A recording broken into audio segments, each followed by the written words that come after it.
पेशावर में 12 रबीउल अव्वल अकीदत व एहतराम के साथ मनाई जा रही है। ईद मिलादुन्नबी की खुशी में लंगर का भी एहतमाम किया गया है, जो शाम तक जारी रहेगा। मजीद जानते हैं डॉन न्यूज़ की नुमाइंदा ताइबा खान से। जी ताइबा, बताइएगा।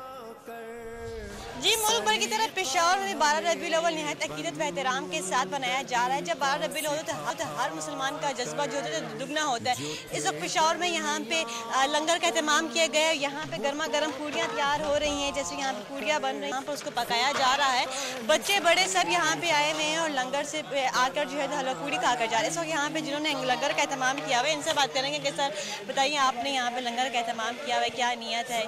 जी अल्हम्दुलिल्लाह, ये जी हमारे आका मुस्तफ़ा सल्लल्लाहु अलैहि वसल्लम दुनिया में जब तशरीफ़ लेकर आए हैं, तो उनकी आने की खुशी में, आमद की खुशी में ये हम लोग हर साल यहाँ पे न्याज देते हैं। हमारा अकीदा ये है कि इसमें अल्लाह ताला ने शफा भी रखी हुई है।